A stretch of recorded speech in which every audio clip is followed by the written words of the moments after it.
നമസ്കാരം. 300-ൽ പരം സഹോദരി സഹോദരന്മാരുടെ കുട്ടികൾ മുതൽ എഴുന്നേറ്റ് നടക്കാൻ കഴിയാത്ത പ്രായമായ ആളുകൾ വരെ ജീവനെടുത്ത അതിഭീകരമായ ഒരു ദുരന്തമാണ് വയനാട് ജില്ലയിലെ മുണ്ടക്കൈ ചൂരൽമല മേപ്പാടി മേഖലയിൽ കഴിഞ്ഞ ദിവസം ഉണ്ടായത്.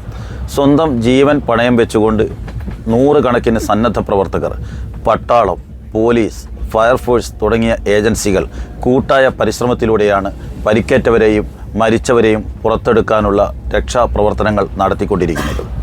ഓരോ സംസ്ഥാനത്തും പ്രവർത്തനങ്ങൾ ഏകോപിപ്പിക്കാൻ സർക്കാരുകൾ ഇതിന് നേതൃത്വം കൊടുക്കുന്നു.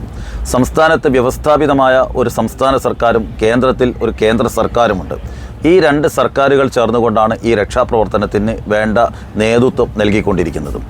എന്നാൽ മുഖ്യമന്ത്രിയുടെ ദുരിതാശ്വാസ നിധിയിലേക്ക് ഫണ്ട് സ്വരൂപിച്ചുകൊണ്ട് ഈ പാവങ്ങളെ സഹായിക്കാൻ ശ്രമിക്കുമ്പോൾ സോഷ്യൽ മീഡിയയിലൂടെ വ്യാപകമായ നെഗറ്റീവ് പ്രചരണം നടത്തിക്കൊണ്ട് ഈ ഫണ്ടിലേക്ക് ഒരു രൂപ പോലും കൊടുക്കരുത്, ഇതൊക്കെ മോഷ്ടിക്കപ്പെടും, അഴിമതി നടത്തപ്പെടും എന്ന് പ്രചരിപ്പിച്ചുകൊണ്ട് ഈ ഫണ്ട് പിരിവ് തടസ്സപ്പെടുത്താൻ ചില ക്ഷുദ്രജീവികൾ ശ്രമിച്ചുകൊണ്ടിരിക്കുകയാണ്.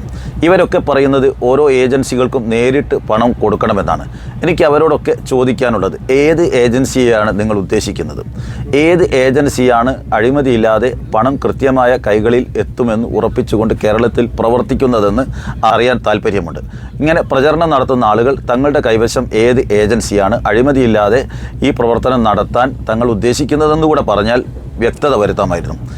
നിലവിൽ വിവരാവകാശ നിയമത്തിൻ്റെ പരിധിയിൽ വരുന്ന സംസ്ഥാന സർക്കാർ, കേന്ദ്ര സർക്കാർ ഈ രണ്ട് സംവിധാനങ്ങളെ ഉപയോഗപ്പെടുത്തിയല്ലാതെ സമാന്തര സംവിധാനങ്ങൾ ഭരണം നടത്താൻ തുടങ്ങിയാൽ അരാജകത്വമാണ് ഉണ്ടാവുക. അതുകൊണ്ട് ചെറിയ ചെറിയ ആരോപണങ്ങൾ ഉയർത്തിപ്പിടിച്ചുകൊണ്ട് അതിനെയൊക്കെ തന്നെ സാമാന്യവൽക്കരിച്ചുകൊണ്ട് സംസ്ഥാനത്തെ ദുരിതാശ്വാസ ഫണ്ടിലേക്ക് പണം കൊടുക്കരുതെന്ന് പറയുന്ന ആളുകൾ അവർ രാജ്യദ്രോഹികളാണ്, സാമൂഹ്യ ദ്രോഹികളാണ്. ഇവിടെ ജാതിയും മതവും രാഷ്ട്രീയവുമില്ലാതെ ഒത്തൊരുമിച്ച് പ്രവർത്തിച്ച ഒരു ജനതയെ കൈപിടിച്ചുയർത്താൻ സംസ്ഥാന ഗവൺമെൻറ് ശ്രമിച്ചുകൊണ്ടിരിക്കുമ്പോൾ അതിന് താങ്ങാവേണ്ട, അതിന് പിന്തുണ കൊടുത്തുകൊണ്ട് സഹകരിക്കേണ്ട ആളുകൾ വ്യാപകമായിക്കൊണ്ട് ഈ ഫണ്ടിനെതിരെ പ്രചരണം നടത്തിക്കൊണ്ടിരിക്കുമ്പോൾ അതിനെതിരെ കേസെടുക്കാൻ, നടപടിയെടുക്കാൻ പോലീസ് തയ്യാറാവണം. ഒരു ഭാഗത്ത് രക്ഷാപ്രവർത്തനം നടത്തുന്ന പോലീസിന് ഇത്തരം ആളുകളെ പിടിച്ച് ജയിലിലടയ്ക്കാനുള്ള ശ്രമം കൂടെ നടത്തേണ്ട സാഹചര്യമാണ് വന്നുകൊണ്ടിരിക്കുന്നത്.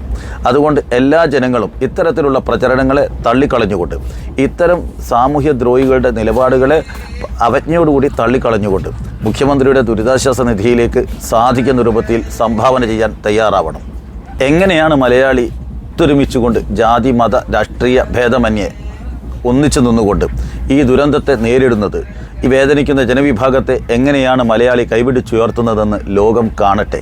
അതിനെതിരെ പ്രവർത്തിക്കുന്ന ആളുകളെ തൽക്കാലം നമുക്ക് ഒറ്റപ്പെടുത്താം. അവർ പറയുന്നതിലും കാര്യമില്ലേ എന്നൊക്കെ പറഞ്ഞുകൊണ്ട് അതിനോട് അനുഭാവം പുലർത്തുന്ന ചില ആളുകളുണ്ട്. അവരെയും ഒറ്റപ്പെടുത്തിക്കൊണ്ട് സംസ്ഥാനത്ത് ഇന്നേ വരെ കണ്ടിട്ടില്ലാത്ത ഏറ്റവും വലിയ തുക ദുരിതാശ്വാസ നിധിയിലേക്ക് സമാഹരിച്ചുകൊണ്ട് എത്രയും വേഗം മാസങ്ങളെ കൊണ്ട് തന്നെ ഭൂമിയില്ലാത്ത, വീടില്ലാത്ത, എല്ലാം നഷ്ടപ്പെട്ട ആ ജനവിഭാഗത്തെ അവരവർക്ക് കൂരകളുണ്ടാക്കി, വീടുകളുണ്ടാക്കി അവിടെ കുടിയിരുത്താനുള്ള സംസ്ഥാന സർക്കാരിൻ്റെ പ്രവർത്തനങ്ങൾക്ക് ശക്തി പകരാനാണ് സമൂഹം തയ്യാറാവേണ്ടത്. അല്ലാത്ത പ്രവർത്തനങ്ങളെ നിരുത്സാഹപ്പെടുത്തണം, പരാജയപ്പെടുത്തണം. അത്തരക്കാരെ പോലീസ് വിലങ്ങ് വെച്ചുകൊണ്ട് ജയിലുകളിലേക്ക് അടയ്ക്കണം. അത്തരക്കാർ സമൂഹത്തിൽ ജീവിക്കാൻ കൊള്ളാത്തവരാണ് എന്ന് പറയാൻ ഞാൻ ആഗ്രഹിക്കുകയാണ്. നന്ദി, നമസ്കാരം, ജയ് ഹിന്ദ്.